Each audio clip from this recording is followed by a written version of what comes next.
going to show you the basics of using Dropbox. And as with many of the online or cloud-based tools, you have the ability to sign in with Google. If you want to create an account, you can populate this information and then create an account. I've already got an account, so I'm going to fill in my information here. And you don't have to necessarily use Google, but it may be more convenient for you to do so. I'm just going to use another email account that I've logged in or created my account with. So once I signed in to Dropbox, I can see the interface, which shows us on the left the menu, and that shows me my folders and or files that I have stored in the cloud via Dropbox. And you can see that it's got these 4 folders plus photos in public, which I think are just given to you automatically. However, you can also look at the sync folder. If you go into your file explorer, you can see that Dropbox has those same directories that I would have on Dropbox. So you can see that if I wanted to create an additional folder,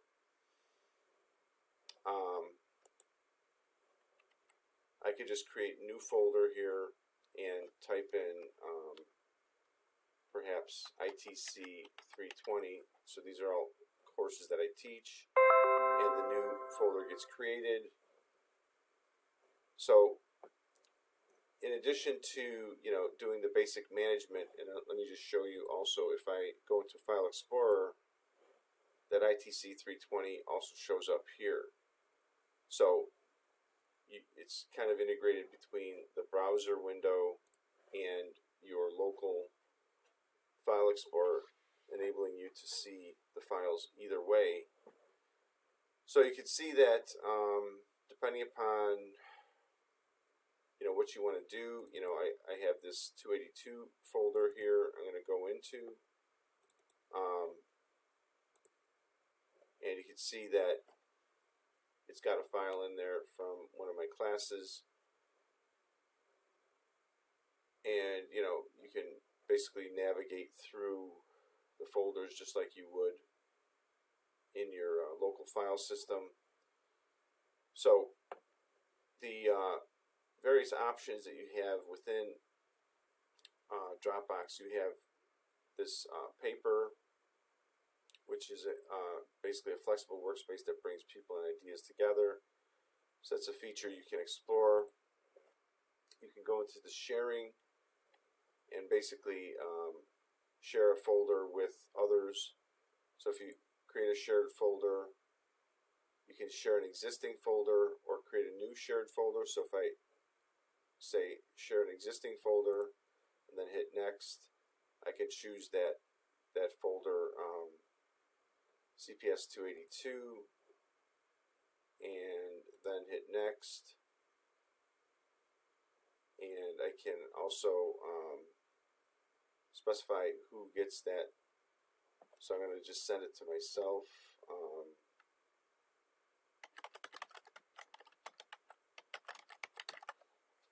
So you can specify whether the person can edit or just view it. So I'm going to leave it as edit, and then I'm going to click on share. So now the shared folder is now in your Dropbox, so others can access that same file. So if I go into my Gmail account,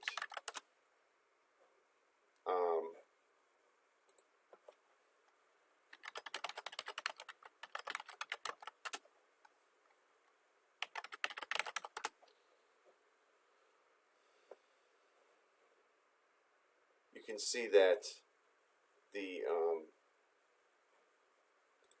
shared folder is now available to me as dgrigoletti@gmail.com. So if I want to go to folder, I can access that shared folder, and it happens to have a student project in it. So if I wanted to run it, let's see if we can actually run it. Actually, it doesn't let me run it. That's a different kind of an activity. At any rate, let's see if I can open it. So this is basically, one of the first projects that my students do in a multimedia class, just to have two dueling entities on the background screen. So that's like week one, using this program called Hype. But basically, I'm able to access that content via my Dropbox shared folder with other users. So just to go back to some other things, we can look at the files, and we could see that CPS 282 has a sharing capability now. So there's also, when you click on this dot here, this ellipsis mark, you get additional options to download, rename, move, copy, delete. So you can do all of those things to a file or folder that you would do perhaps on your local machine. And we could see that, since I made that CPS 282 a shareable folder, it's now got a little bit different icon. So the two members, I believe, would be myself and the other email address that I sent it to. So if you would like to log out of this environment, you would just basically click on the smiley face and sign out. Now, even though I've logged out of the web interface, I can go into my local disk and access the Dropbox files, even though I'm not currently logged in. So if we go into that CPS 282, we could see that that item is still available.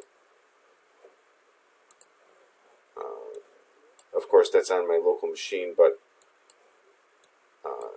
we would have to test.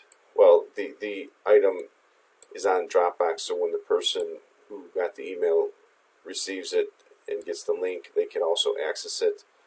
So it's really this Dropbox entry in my file system is really displaying what's been synced between the Dropbox cloud-based site and my local site. So thank you very much for viewing my presentation on Dropbox.